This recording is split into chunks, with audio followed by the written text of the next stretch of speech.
Ads లేకుండా latest episodes చూడండి. వాడికి రెండో పెళ్లి తెలుసా? ఏంట్రా నువ్వు అంటుంది? సార్, నాకు కొంచెం వేరే పనుంది, కొంచెం అమ్మాయిని త్వరగా పిలిపిస్తారా?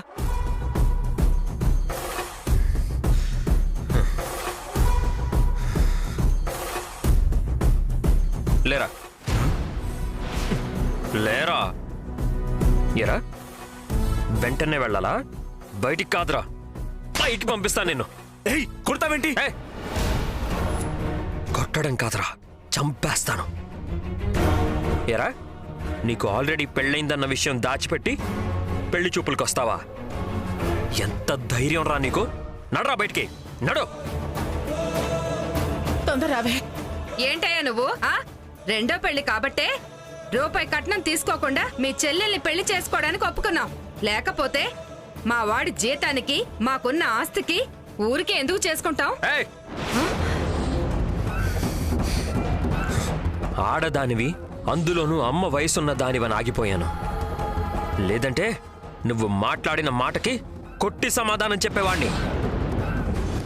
నా చెల్లెలు యువ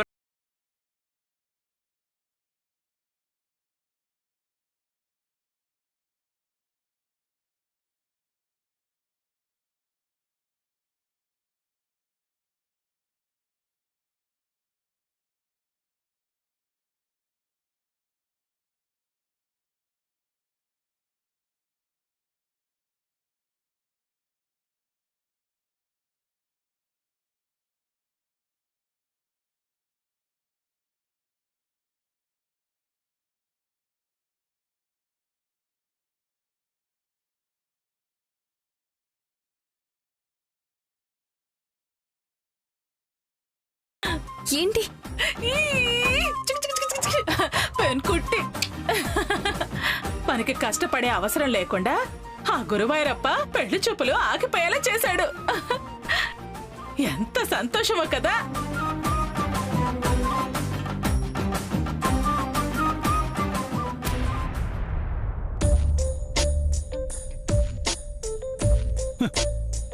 పిల్లల బ్లాక్ మెయిలింగ్ నా ఒక్కడిగా అనుకున్నాను.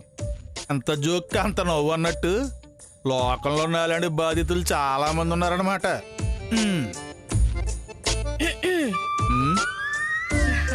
కాఫీ. పతిదేవా, ఒక 10,000 ఇస్తే బ్యూటీ పార్లర్ కి వెళ్ళి ఫేస్ తోమించుకుని వస్తాను. ఈసారి ఏ బ్లాక్ మెయిలింగ్ వీడియోతో వచ్చావు? బ్లాక్ మెయిలింగ్ కాదు, భార్య అనే హక్కుతో వచ్చాను. ఏంటి ఇచ్చేది? ఇస్తరాకు? నాన్న 6 తర్వాత 7రా. నువ్వు ఏడ్చి గీ పెట్టిన రూపాయి కూడా ఇచ్చేది లేదురా. ఎందుకంటే ప్రతీకారం, రివెంజ్. 2 ఒకటేలే గాని అంత కారం ఎందుకో చెప్పండి. ఎందుకంటే నువ్వు ప్రతిసారి నన్ను బ్లాక్మెయిల్ చేసి నిప్పుల మీద కోడిలా కాల్చావు. ప్రతి కుక్కకి ఒక రోజు వస్తుందన్నట్టు నీతో ఆడుకోవడానికి నాకు టైం వచ్చింది.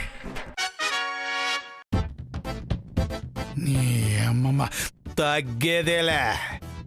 ఈసారి దొరక్కపోవు, ఇరికించి ఇరగొట్టకపోను, అప్పుడు తగ్గుతుందిలే.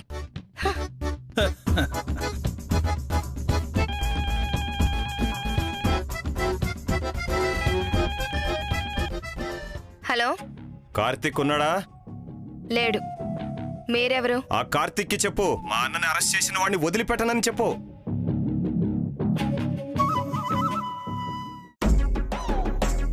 కార్తిక్ ఎలా ఉంటాడో నీకు తెలుసా? లేదు. స్కెచ్ వేసి వాడిని లేపేస్తానని చెప్పు. నువ్వేమైనా ఆర్టిస్టువా స్కెచ్లు బొమ్మలు వేయడానికి?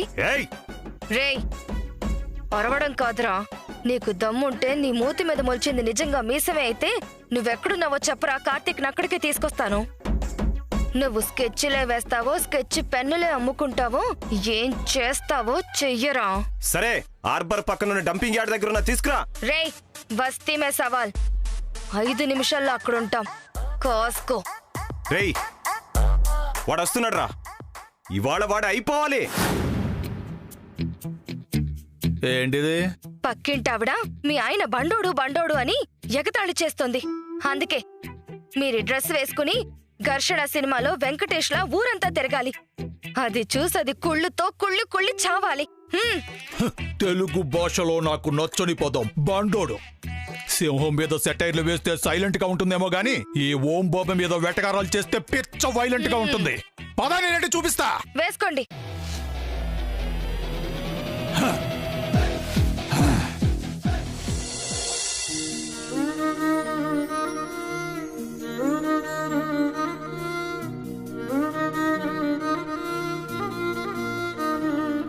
పెళ్లి చూపులు అనగానే నేనెందుకు అడుగు ముందుకు వేయలేకపోయాను? ఎందుకు నా గుండె నన్నంతలా కట్టిపడేసింది? ఈ విచిత్రమైన పరిస్థితికి, అర్థం కాని సంఘర్షణకి కారణం ఏమై ఉంటుంది? ఇదంతా చూస్తుంటే ఒక్కటే అర్థమవుతుంది. పెళ్లి చూపుల దగ్గర అడ్డుపడిన ఈ గుండె మరో వ్యక్తితో పెళ్లి పీటల దాకా వెళ్ళనివ్వదని చాలా స్పష్టం.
పతిదేవా, ఏమిటి ప్రీసకి?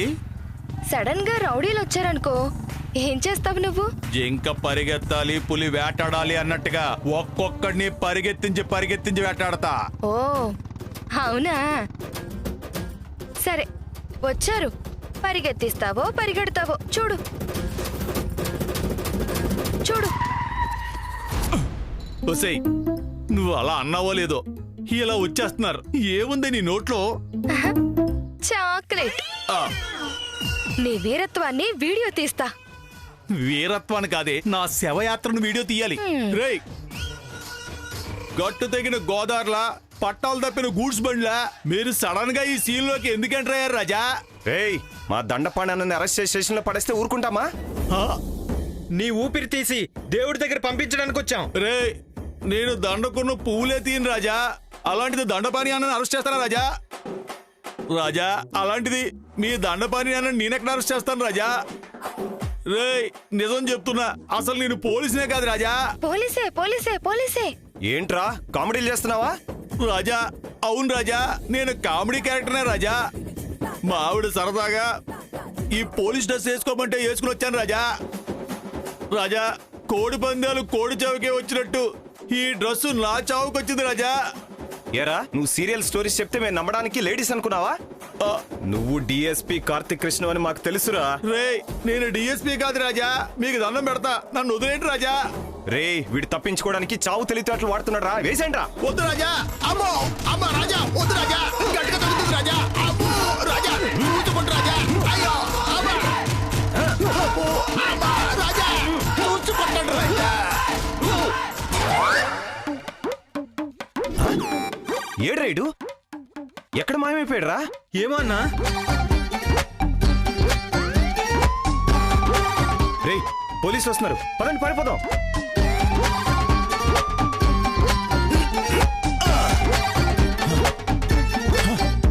హోసేయ్, నన్ను కొడుతుంటే వీడియో తీస్తావేంటే? పోతారేమో అనుకున్నాను, కానీ మీ పీత బుర్రతో భలే తప్పించుకున్నారు. హోసేయ్, నీకు నేను పోవాలన్న బాధో లేక నేను తప్పించుకున్న ఆనందం ఏం అర్థం కావట్లేదే. అయినా నన్ను డిఎస్పీ అంటారేంటి? నేనే వాళ్ళకి చెప్పాను.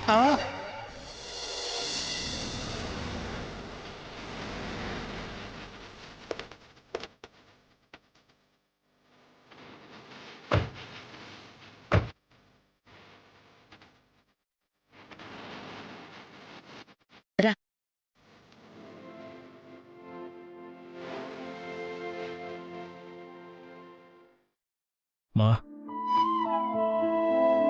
ఇలాంటివన్నీ నాకు నచ్చవని నీకు తెలుసు. పూజలు హోమాలు చేసేంత హాయిగా ప్రశాంతంగా నా మనసు లేదని కూడా నీకు తెలుసు. అయినా కూడా నన్ను ఇబ్బంది పెట్టి తీసుకొచ్చావు. నీ మనసుని హాయిగా ప్రశాంతంగా ఉంచటం కోసమే నాన్న మా ప్రయత్నాలన్నీ. ఈ అమ్మ మాటని గౌరవించి కాదనకుండా వచ్చినందుకు నాకు చాలా సంతోషంగా ఉంది. నమస్కారం అమ్మా. నమస్కారం అయ్యా. నమస్తే అండి. పంతులు గారు, ఏర్పాట్లన్నీ పూర్తయ్యాయా? అయిపోయాయి. మీకోసమే ఎదురు చూస్తున్నాం. రండి. పదండి.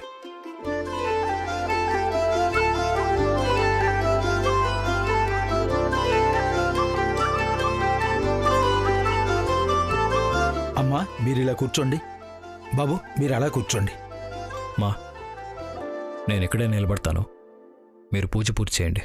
నాన్నా, ఇదంతా నీకోసమే, నీ మంచి కోసం, నీ సంతోషం కోసం.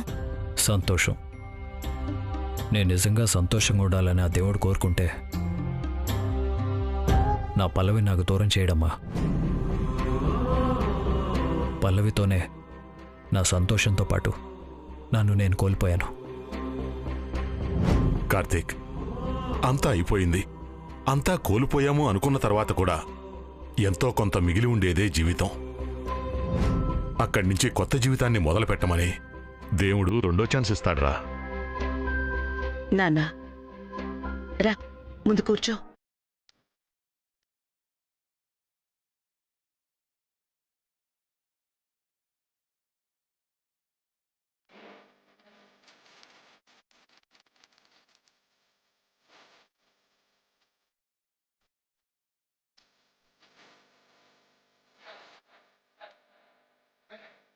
అమ్మా, హోమం పూర్తయ్యేంత వరకు మీ మనసులో సంకల్పాన్ని చెప్పుకోండి.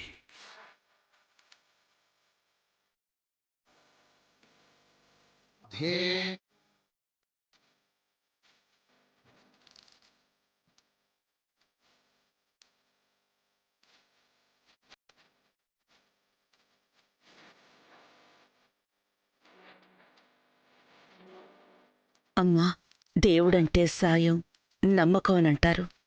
నేను సాయం అడగట్లేదు, ఈ తల్లి కడుపు కోతకి న్యాయం చెయ్యమని అడుగుతున్నాను. నువ్వు పంపించిన ఫోటోలోని అమ్మాయి నా కొడుక్కి భార్యగా రావాలి. ఆ అమ్మాయి ఎవరో నాకు తెలియాలి. రేపు కృష్ణాష్టమి.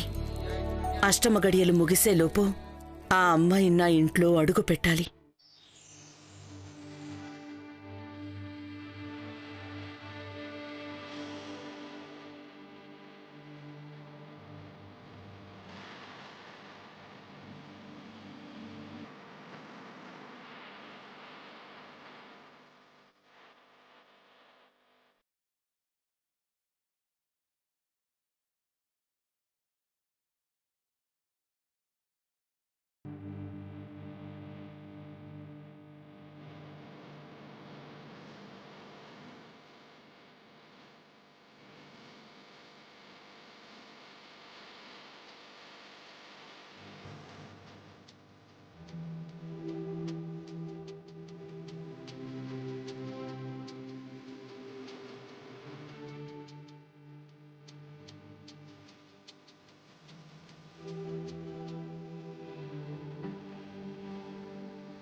Good morning Krishna. ఏంటి కృష్ణయ్య ఇది? నా పరిస్థితి ఏంటో, నా మనసులో ఏం జరుగుతుందో నాకు అర్థం కావడం లేదు. నా మట్టుకు నేను బొమ్మలు గీసుకుంటూ అమ్మ, చెల్లి, అన్నయ్యతో హ్యాపీగా బ్రతికేస్తుంటే నువ్వే పోలీస్ సార్ వారిని చూపించావు.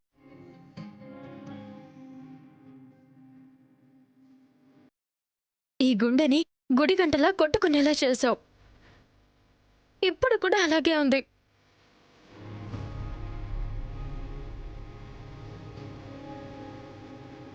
మనసుకు తెలియకుండానే, మన మనసు ప్రమేయం లేకుండానే కొన్ని జరిగిపోతుంటాయని అంటారు కదా. ఆ పోలీస్ సార్ విషయంలో నా పరిస్థితి కూడా అదే. నాకు తెలియకుండానే నా మనసు ఆయనకి కనెక్ట్ అయిపోయింది. కాకపోతే ఇప్పటికీ అర్థం కాని విషయం ఏంటంటే, ఆయన్ని చూడగానే నా మనసుకి తాకిన ఫీలింగ్ ప్రేమో కాదో తెలియని బాధ, అవునో కాదో తేల్చుకోలేని బాధ. ఈ గుండె చప్పుడు మాత్రం చాలా బలంగా ఒక్కటే మాట చెప్తుంది, ఈ గుండెకి ఆయనకి ఏదో విడదీయరాని బంధం ఉంది అని.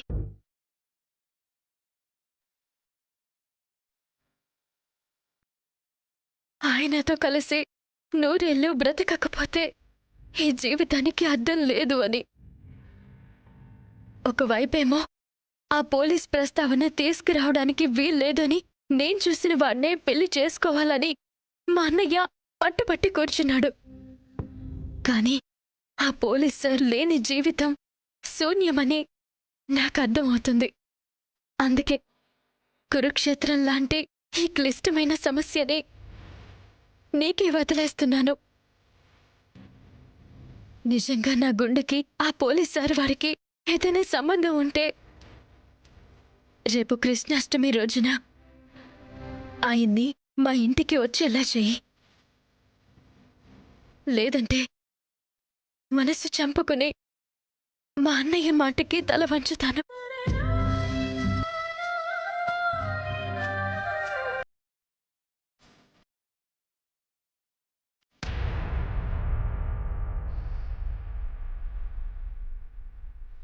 ఎడబాటులో ఉండే బాధ నీకు తెలిసినంతగా ఎవరికీ తెలియదనుకుంటాను.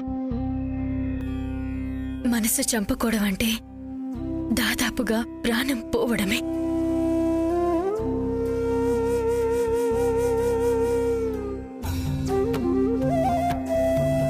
అమ్మా, మళ్ళీ పదే పదే కోరుకుంటున్నాను, నా కొడుకు మనసు మార్చి ఆ అమ్మాయితో పెళ్లి జరిగేలా దీవించు.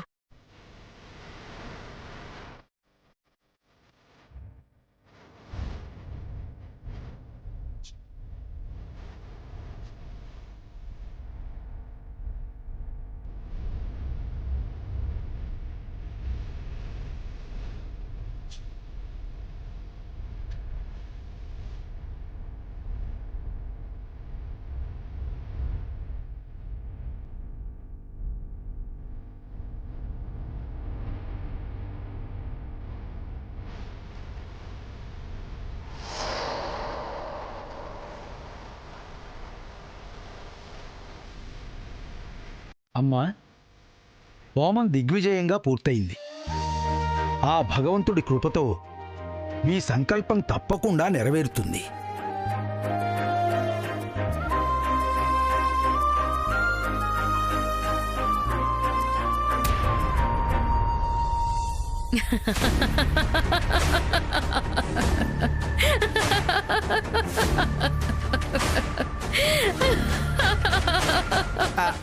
అర్థమైంది వదినే, నువ్వెందుకు ఇలా పిచ్చిదానిలో నవ్వుతున్నావు నాకు క్లియర్గా అర్థమైంది. కోడల కోసం మా అక్క హోమం చేయించిందని చెప్పగానే షాక్తో నీకు మైండ్ పోయింది, అంతే కదా?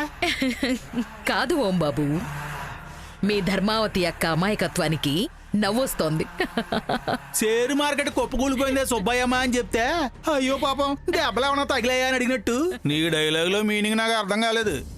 హోమం చేయిస్తే పొగొస్తుంది గాని కుడికాలు పెట్టి కోడలొస్తుందా ఓం బాబు?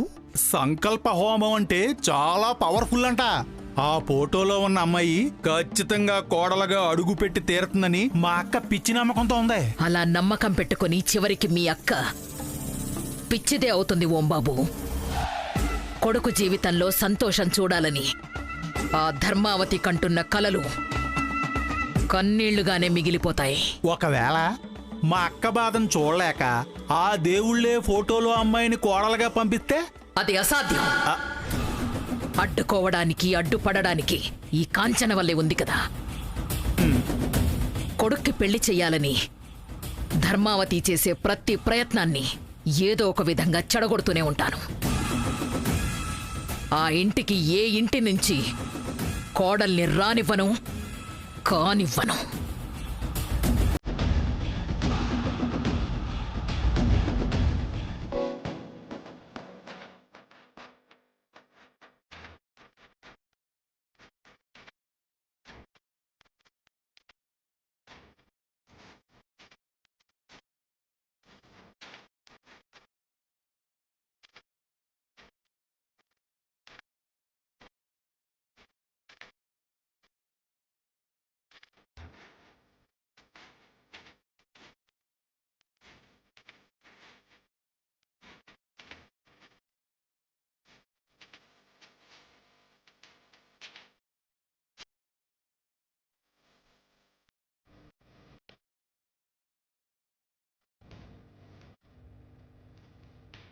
నందనా